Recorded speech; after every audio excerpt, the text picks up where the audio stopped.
तो हेलो दोस्तों, आज हमें पढ़ना क्या है, Newton's universal law of gravitation. बहुत इंपॉर्टेंट लेक्चर होगा, अच्छे देखेंगे चीज़ों को। ये होगा इसका थर्ड लेक्चर। इसके 2 लेक्चर पहले से आपने बना चुके, उसमें आपने कवर कर चुके कैप्लर्स लॉ और उसके पीछे के बेसिक आपने क्या कर चुके, कवर कर चुके। आज हम बात करने वाले हैं इसकी न्यूटन्स यूनिवर्सल लॉ की। बहुत इंपॉर्टेंट लेक्चर होगा, अच्छे देखेंगे चीज़ों को, क्योंकि यहाँ से क्वेश्चन आपके बोर्ड में और आते हैं।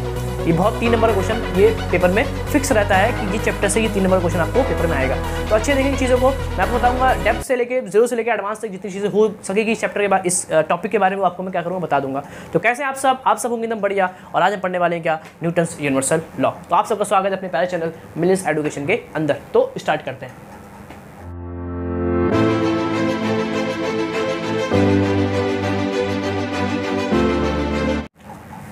आप देख पा रहे हैं कि ये क्या है, Newton's universal law of gravitation.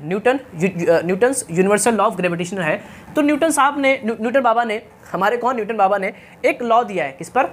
हमारे न्यूटन बाबा ने क्या दिया, लॉ दिया है। क्या लॉ है सर इनका? लॉ को मैं लिख दिया हूँ, लेकिन अपना काम क्या है, पहले चीज़ों को समझना फिर चीज़ों को रटना। तो चीज़ों को समझेंगे पहले।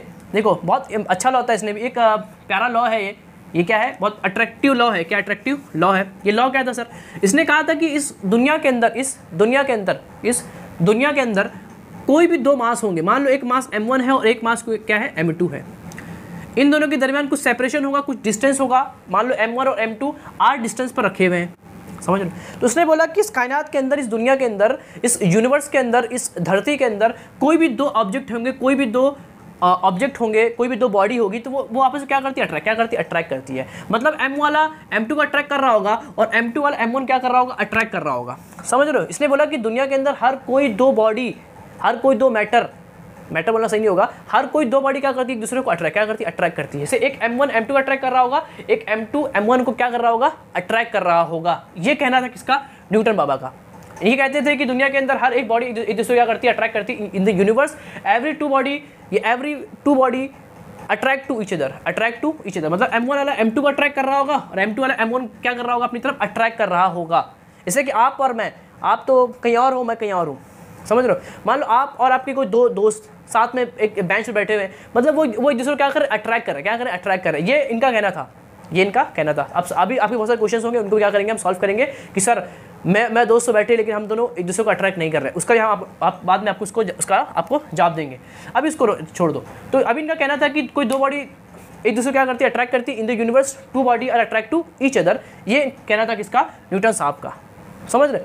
तो बस यही कहना था किसका, न्यूटन साहब का, कि ये बॉडी इसको अट्रैक्ट करती है, ये बॉडी इसको क्या करती है, अपनी तरफ अट्रैक्ट करती है। ये इन्होंने कैसे कहा, ये वहीं से आया है कि इसे अर्थ है। क्या ये अर्थ है? एक ऑब्जेक्ट है, एक बॉडी है, इसको अगर छोड़ दिया जाए तो ये अर्थ इसको क्या कर लेगा, अपनी तरफ अट्रैक्ट कर लेगा। तो इन्होंने ये चीज़ को यहीं से लाया है, ये चीज़ को यहीं से लाया है कि जैसे ये एक बॉडी हो गया, 2 बॉडी एक दूसरे क्या कर अट्रैक्ट कर रहे हैं। लेकिन सर आप बोलोगे कि ज़मीन तो इसको अट्रैक्ट कर रही है, एक बॉडी को अट्रैक्ट कर रही है, लेकिन ये दूसरा वाला बॉडी इसको अट्रैक्ट नहीं कर रहा है।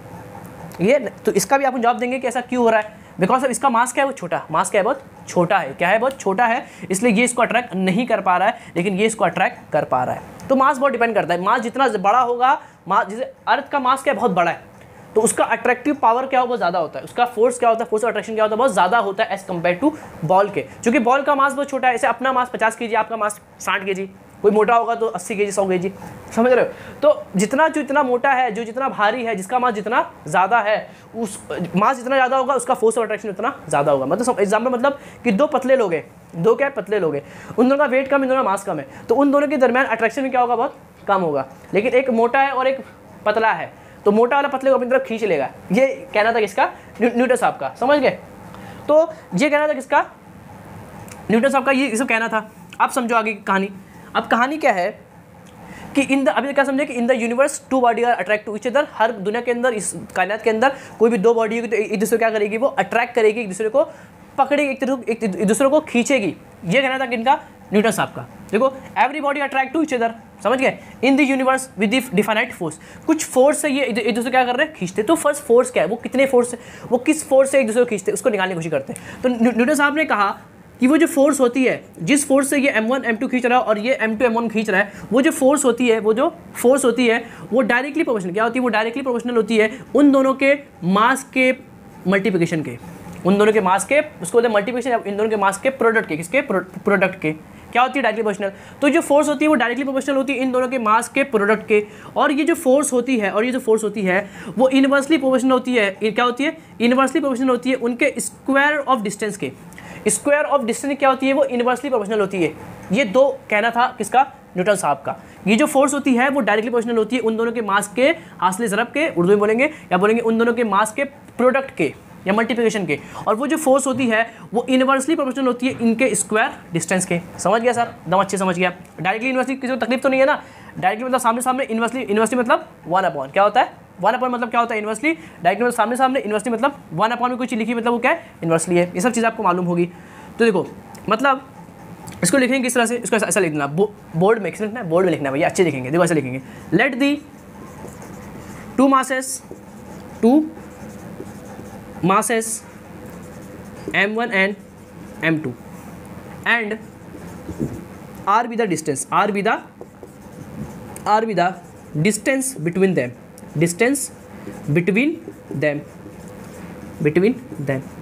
तो r उनके दरमियान का क्या है, फासला है। इसको लिखेंगे, फिर आप इसको लिखेंगे।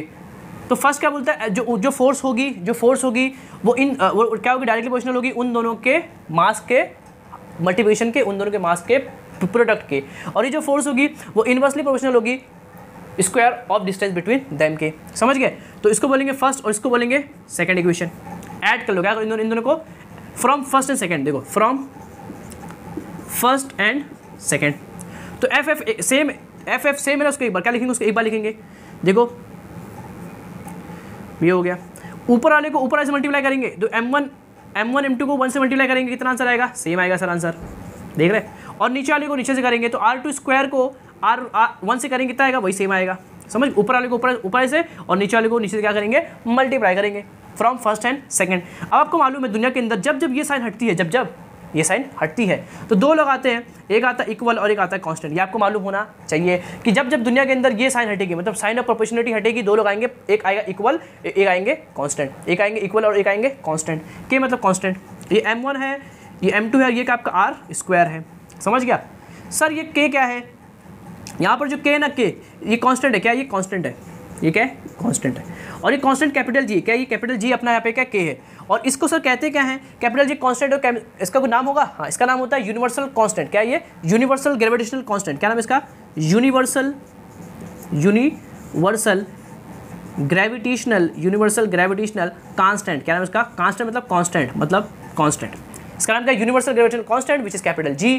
कांस्टेंट है तो वैल्यू फिक्स होगी, इसे जो कांस्टेंट होता है, जो फिक्स होता है, उसकी वैल्यू क्या होती है, फिक्स होती है। तो इसकी वैल्यू भी फिक्स है, इसकी वैल्यू भी क्या है, फिक्स है। और इसकी वैल्यू होती है, कितनी होती है सर इसकी वैल्यू, 6.67 10⁻11 न्यूटन मीटर स्क्वायर पर kg स्क्वायर। सर इतना बड़ा है, अभी इसको अपन ड्राइव कर लेंगे कि न्यूटन मीटर स्क्वायर पेज ये है क्या, ये याद कर लो, 6.67 इंटू 10⁻11 न्यूटन मीटर स्क्वायर पर kg square, the value of capital G. समझ गए। तो मैं यहाँ पे मतलब क्या बोल सकता हूँ, देखो तो लास्ट में मैं क्या बोल सकता हूँ, इतना समझ गए। तो जहाँ पर k है वहाँ पर मैं क्या लिखूंगा, जहाँ पर k है वहाँ पे लिखूंगा कैपिटल जी। ये हो गया m1 m2 बटे r स्क्वायर, क्या हो गया r स्क्वायर। समझ गए, ये आपका बन गया फॉर्मूला, ये आपका क्या सिंपली फॉर्मूला है। ये आपकी लास्ट इक्वेशन आपकी क्या होगी, ये होगी। तो आपको पेपर में कैसे लिखना है सर, पेपर क्या लिखेंगे, पहले कि एक्सप्लेन 3 नंबर का, कितने नंबर का, 3 नंबर का आएगा, सोचना अच्छे से इंपॉर्टेंट करके आना। Newton universal law of gravitation, explain Newton universal law of gravitational and drive the formula. तो क्या करेंगे, पहले इसको लिखेंगे, इट स्टेट दैट, ये अच्छे लिख देंगे। देखो इसको सर आपने पढ़े नहीं, अरे कर लेते, देखो बहुत सिंपल है। Everybody attract to each other in the universe with the definite force, जो मैंने बोला था वो इसने बोल दिया। फिर क्या बोला, the force is directly proportional to the product of masses, उन दोनों के मास के प्रोडक्ट के डायरेक्टली प्रोपोर्शनल होता है। और क्या होता है sir, inversely proportional to the square distance between them. देखो वही चीज लिखा हुआ है, सब याद हो गया। The force is in the universe two bodies are attract to each other with the definite force, and that force is directly proportional to the product of masses, and that force is inversely proportional to the square distance between them। and फिर क्या लिखेंगे, from first equation, from second equation we can get f is ऊपर वाले को ऊपर वाले से और नीचे वाले को नीचे क्या करेंगे, सिंपली मल्टीप्लाई करेंगे। तो जब ये हटते दो लोग आते हैं बराबर और कांस्टेंट, समझ गए सर, के क्या है, कांस्टेंट है। और यहाँ पे अपना कांस्टेंट कैपिटल जी, उसका नाम क्या है, यूनिवर्सल ग्रेविटेशनल कांस्टेंट। वैल्यू क्या है, 6.67 इंटू 10⁻11 न्यूटन मीटर स्क्वायर पर kg स्क्वायर। अभी बाद में समझेंगे कि ये चीज़ कहाँ से आई। तो मैंने जहाँ पर के था वहाँ पे कैपिटल जी लिख दिया, तो फॉर्मूला कितना बन गया, f is equal to G m1 m2 बटे आर स्क्वायर, क्या बन गया आर स्क्वायर। याद होगा formula F which is equal to G m1 m2 बटे आर स्क्वायर, या बोल सकते हो m1 m2 divided by R square. Formula लग गया एकदम सिंपल। हाँ सर एकदम सिंपल फॉर्मूला है, F which is equal to G m1 m2 बटे आर स्क्वायर। समझ गए। इसको लिखेंगे पहले, फिर आप पेपर में इसको लिखेंगे, फिर आप इसको लिख देंगे, आपका एक नंबर भी कटेगा नहीं। अब देखो टेक्स्ट बुक में आप देख पा रहे होंगे तो सिंपली आपको ये लिख के दिया होगा, यहाँ पे आर ने यहाँ पे डी लिया होगा क्योंकि उसने डी माना, क्या माना इसको डी माना, लेकिन रियलिटी के अंदर आपको क्या लेना है, इसको आर, क्या लेना है इसको आर लेना है। समझ गए। डी भी ले सकते हो, ऐसी कोई प्रॉब्लम नहीं है। तो इतना करेंगे आप, इसको लिख लेंगे, फिर अपन करते हैं इसके आगे के कुछ और कंसेप्ट्स। अच्छा सिंपल है एकदम, नोट कर लेंगे। वो क्या आपका सिंपली फॉर्मूला है, उसमें कैपिटल जी की वैल्यू कितनी होती है, याद हो गया कितनी होती है 6.67 10⁻11 न्यूटन मीटर स्क्वायर पर केजी स्क्वायर। यहाँ पे फोर्स है, फोर्स की क्या होती है यूनिट, न्यूटन, क्या होती है न्यूटन होती है। तो समझ गया सर कैपिटल जी की यूनिट कैसे आ गई, ये कैपिटल जी की यूनिट कैसे आ गई। सर ये कैपिटल जी है क्या, ये क्या है यूनिवर्सल ग्रेविटेशन कांस्टेंट। तो सर क्या है, इसको डिफाइन करो जरा। देखो इसको आप ऐसा डिफाइन कर सकते हो, अगर m1 और m2, अगर m1 m2 दोनों बराबर हो और दोनों 1, कितना दोनों 1 kg, कितना हो 1 kg हो, और उनका डिस्टेंस 1 कितना हो 1 हो, अगर both masses are 1 and distance between them is also 1, तो फॉर्मूला क्या होगा, F is equal to G होगा। m1 कितना है 1 है, m2 भी कितना है 1 है, r भी कितना है 1 है, 1 का स्क्वायर 1 आएगा, तो जी 1 इंटू 1 का स्क्वायर ऑल्सो 1, तो कितना आएगा g आएगा, 1 में लिखने की जरूरत नहीं है। तो f कितना बन गया आपका, g क्या बन गया, g बन गया, क्या बन गया g बन गया। तो सर कैपिटल जी है क्या, कैपिटल जी डिफाइन कैसे करेंगे, तो universal gravitational constant is define as, क्या लिखेंगे, देखो इसका मैं डेफिनेशन लिख रहा हूँ, क्या लिख रहा हूँ डेफिनेशन, जो आपकी बुक में नहीं होगा। Universal gravitational constant is the force of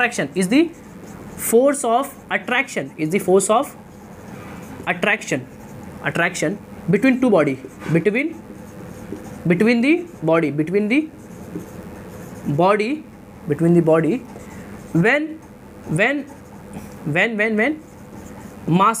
when masses is 1 kg and distance between them also be 1, also be unity बोलो मतलब 1 होता है यूनिटी, और ऑल्सो 1 बोलो बात एक ही है।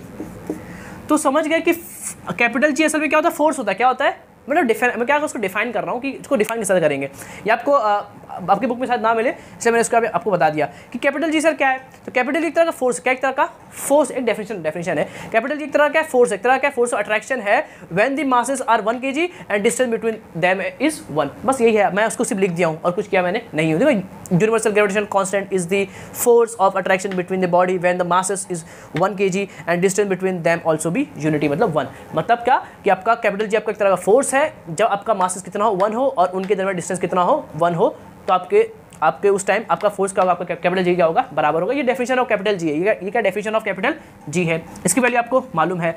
इसका यूनिट क्या होगा सर, इसका यूनिट क्या होगा, निकाल लेते इसका यूनिट, इसको नोट कर लेंगे, निकाल दो। देखो इसका निकालते यूनिट, देखो फोर्स का फॉर्मूला क्या है, F is equal to G m1 m2 बटे आर स्क्वायर। आपने चाहिए कैपिटल जी, क्या चाहिए अपने कैपिटल जी चाहिए, तो सबको वहाँ भेज दो। देखो मैं सबको यहाँ भेज रहा हूँ, तो आर स्क्वायर एफ और नीचे क्या m1, यहाँ क्या m2, यहाँ बचा कैपिटल, क्या बचा कैपिटल जी बचा। समझ गया। अब देखो फोर्स की क्या होती है यूनिट न्यूटन, और आर मतलब रेडियस किस में नापोगे, मीटर में, तो होगा मीटर स्क्वायर। नीचे क्या है मास किस में नापोगे, केजी में नापोगे, तो केजी क्या हो गया, केजी स्क्वायर हो गया, क्या हो केजी स्क्वायर हो गया।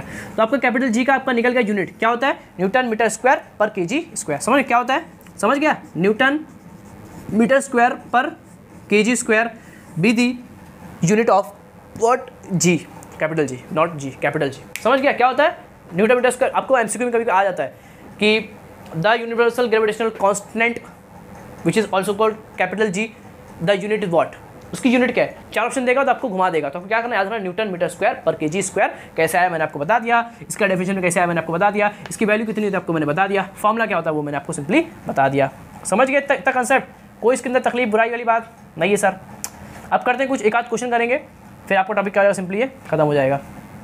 तो अभी हम क्या करते हैं, कुछ क्वेश्चन को डिस्कस करते हैं, टॉपिक आपका क्या होगा, सिंपली खत्म हो गया। देखो अभी अपन क्या पढ़ लिए कि एक मास अगर m1 होगा, एक मास क्या होगा m2 होगा, उनके डिस्टेंस अगर उनके दरमियान अगर डिस्टेंस क्या होगा r होगा, तो फोर्स कितनी होगी, F = g m1 m2 बटे r स्क्वायर होगी। समझ गए, इतनी फोर्स लगेगी, इतनी फोर्स लगेगी, मतलब ये बॉडी इसको इतने फोर्स से खींचेगा और ये बॉडी इसको इतनी फोर्स से खींचेगा। समझ गए सर, इतने फोर्स से इसको खींचेगा। आपको मालूम है कि फोर्स से एक चीज़ और आती है बॉडी के अंदर, क्या आता है, एक्सेलरेशन। क्या आता है, अगर फोर्स लग रही है तो F = ma होता है, F = क्या होता है, ma होता है। तो आपको मालूम है कि यहाँ पे ए भी आएगा, यहाँ पे क्या आएगा, ए भी आएगा। समझ ये याद रखना कि फोर्स लगा तो उसके अंदर बॉडी के अंदर क्या आएगा, एक्सेलरेशन भी आएगा। F = ma यहाँ पे क्या होगा, वैलिड होगा। समझ गए। तो अभी कुछ करते क्वेश्चंस, देखो कुछ क्वेश्चन करेंगे तो आपको दिमाग थोड़ा खुल जाएगा। मैं क्या बोल रहा हूँ, मान लो क्वेश्चन नंबर 1, ये आपका MCQ में आता है पेपर के अंदर, बोर्ड के अंदर। मान लो एक मास m1 है, एक मास क्या आपका m2 है, उनके बिटवीन डिस्टेंस क्या r है, तो फोर्स क्या होगी, F होगी। फोर्स क्या होगी, सिंपली F होगी। और दिया भी है कि अगर एक m1 और m2 उनके दरमियान डिस्टेंस अगर r है तो फोर्स F है। फोर्स कितनी, F है। तो ये बोल रहा है अगर उनके बिटवीन डिस्टेंस को मैं क्या कर दूँ, डबल कर दूँ, तब फोर्स कितनी होगी, तब फोर्स की वैल्यू, मान लो ये F1 है तो ये F2 की वैल्यू कितनी होगी। पहले एक दिया कंडीशन, फिर एक कंडीशन बोला कि अगर उनके दरमियान जो डिस्टेंस है उसको डबल कर दूँ तो फोर्स की वैल्यू कितनी होगी। देखो यहाँ पर तो सिंपली फॉर्मूला लग रहा होगा, F = g m1 m2 बटे r स्क्वायर, ये आपका F1 होगा। यहाँ पर देखो जरा, यहाँ पे F2 कितना होगा, g m1 सेम है, m2 सेम है, r क्या होगा, अभी देखो अभी यहाँ पे r आपका था, इन दोनों के दरमियान जो डिस्टेंस है वो आपका r था, अभी इन दोनों के बिटवीन जो डिस्टेंस है वो क्या है, 2r है। क्या है, 2r, तो यहाँ पे 2r का स्क्वायर। आपको ये r रखना है कि r क्या है, इन दोनों के दरमियान डिस्टेंस, इन दोनों के बिटवीन डिस्टेंस कितना है, 2r, ये डिस्टेंस का स्क्वायर, उन दोनों के बिटवीन जो डिस्टेंस है उसका स्क्वायर कर दो, इन दोनों के बिटवीन जो डिस्टेंस है वो क्या है, 2r है, तो उसका क्या कर दो, स्क्वायर कर दो। समझ गए, बस यही चीज़ें फर्क आएगी, मतलब जरूरी नहीं यहाँ पे r हो, ये क्या r स्क्वायर मतलब उन दोनों के बिटवीन डिस्टेंस का स्क्वायर। क्या डिस्टेंस का स्क्वायर, यहाँ पे 3 क्या 3r आ गया, तो क्या करेंगे नीचे 3r का स्क्वायर कर देंगे। कभी यहाँ पे r/2 क्या आ गया, r/2 आ गया, तो r/2 का क्या कर देंगे, स्क्वायर कर देंगे। समझ गए, तो उनके बिटवीन जो डिस्टेंस होगा उसका क्या करेंगे, नीचे स्क्वायर करेंगे। r है उन दोनों के बिटवीन डिस्टेंस, तो यहाँ पे r/2, तो यहाँ क्या करेंगे, r/2 का स्क्वायर करेंगे। तो यहाँ पे जो कुछ होगा उसका क्या करेंगे, सिंपली स्क्वायर कर देंगे। यहाँ पे 2r है तो 2r का स्क्वायर, 3r का स्क्वायर, r/2 तो r/2 का स्क्वायर, ऐसा करेंगे। समझ, क्वेश्चन आपको अलग देगा तो आपको फंसना नहीं है। देखो उसको सॉल्व कर लेते हैं।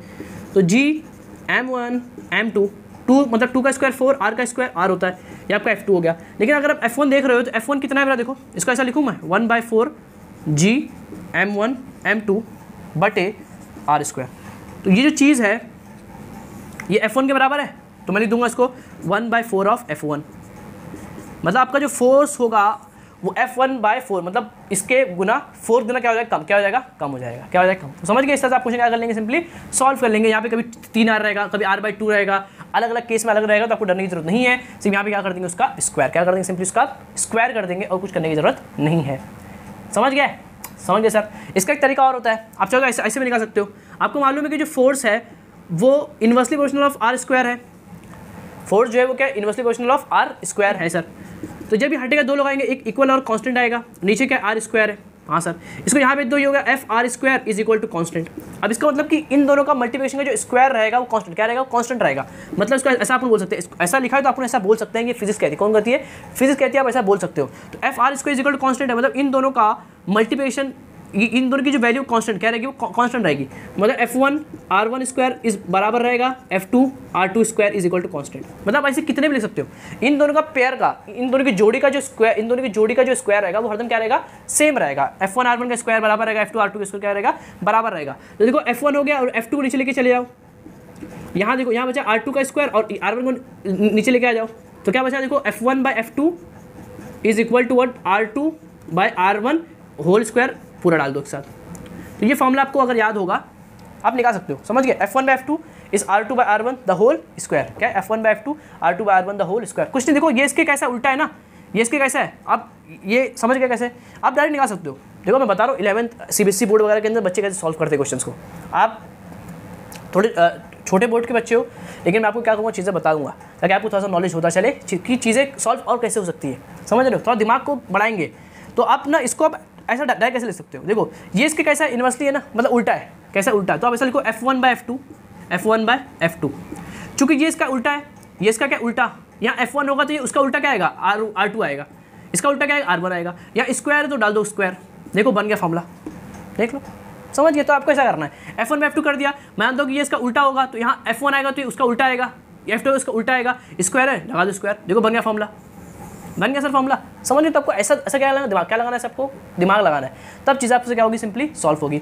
अब इसका फॉर्मूला लगाओ, आंसर लेके आओ। देखो देखो उसका F1/F2 फोर्स कितनी थी पहले, F1 थी, F2 अपने से पूछा था, F2 अपने से पूछा था, और R2 मतलब ये ना, R2 कितना था आपका, देखो ये आपका R1 हो गया और ये आपका R2 हो गया। देखो ये फर्स्ट था ना, ये R1 होगा, ये क्या होगा आपका R2 हो गया। तो R2 कितना आपका 2R है, उसका स्क्वायर कर दो, और आपका R1 कितना था, R था, R स्क्वायर कर दो। देखो 2 का स्क्वायर 4, R का स्क्वायर R, नीचे का R square, R square cut गया, कितना बचा 4 बचा।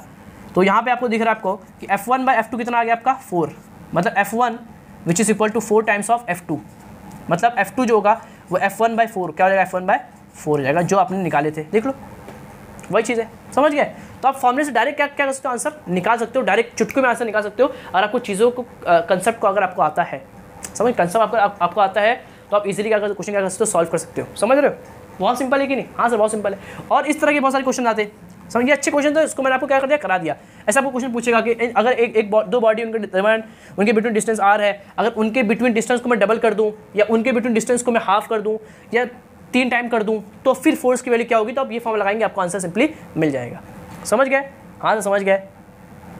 और आपको इस तरह के क्वेश्चन आपको आगे करने होंगे, या आपके टेक्स्ट बुक के अंदर होंगे भी, उसका हम सॉल्व भी करेंगे। इस तरह के क्वेश्चन दिया, मान लो एक कोई बॉडी है, मान लो कोई एक इंसान रोहित है, रोहित का मास देकर रखा है अपने को 50 kg या 40 kg, और एक कोई दूसरा इंसान है राहुल है, उसका मास देकर रखा है अपने 50 kg, समझ रहे हो। और उन दोनों का जो डिस्टेंस है वो दिया है अपने को 2 मीटर, क्या दिखा है 2 मीटर देकर रखा है। तो बोल रहा है कि कैपिटल G इन दोनों के बिटवीन फोर्स कितना होगा। सिंपल फॉर्मूला लगाना है, देखो M1 M2 सिंपल लगाना है फॉर्मूला, क्या करना है सिंपली सॉल्व करना है, क्या करना है सॉल्व करना है, क्या करना है सिंपली सॉल्व करना है। तो इसको क्वेश्चन आप बाद में सॉल्व भी करेंगे, वरना आप भी क्या सिंपली इसको पुट करोगे और आपका आंसर सिंपली आ जाएगा। ये समझ गए। फिर आपने एक चीज़ आपने ऑब्जर्व किया होगा, आपने कहा भी होगा कि सर आपने कहा कि हर एक बॉडी एक दूसरे को अट्रैक्ट करती है। हाँ सर, दुनिया के अंदर हर एक बॉडी क्या करती है, अट्रैक्ट करती है। बोलते हैं हाँ सर अट्रैक्ट करती है। तो सर मेरा दोस्त और मैं बैठे हुए, हम दो लोग एक दूसरे को अट्रैक्ट नहीं कर रहे। सर क्लास के अंदर बहुत सारे बच्चे बैठे हुए, यहाँ लड़का यहाँ लड़की, सर हम आपस में अट्रैक्ट नहीं हो रहे। समझ रहे हो, मतलब कोई भी दो बॉडी आप बोल रहे हो कि अट्रैक्ट होती है, लेकिन ऐसा तो हो नहीं रहा, ऐसा तो हो नहीं रहा। ये दो लोग तो एक दूसरे को अट्रैक्ट नहीं कर रहे हैं। हाँ सर अट्रैक्ट नहीं कर रहे हैं, तो फिर सर ये तो गलत है। फिर देखो बात सही है, मैंने क्या बोलता आपको फैक्टर कि M1 और M2 जो है ना, ये बहुत छोटे मास है। क्या बहुत छोटे जगह है M1 और M2। देखो कंसेप्ट ये चीज़ें बहुत अच्छी है, आपने पूछा तो आपको बता देता हूँ, इसको नोट कर लेंगे अच्छे से, फिर आपको बताता हूँ उसका। देखो आपने क्या कहा कि दो बॉडी एक दूसरे को अट्रैक्ट नहीं करती। सर मैं दोस्त हम एक दूसरे को अट्रैक्ट नहीं करते।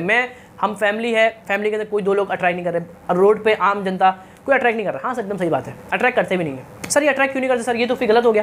देखो न्यूटन साहब ने ना जो फॉर्मूला बनाया था, जो फॉर्मूला बनाया F = G M1 M2/R², ये बनाया था फॉर्मूला। हाँ सर ये फॉर्मूला है।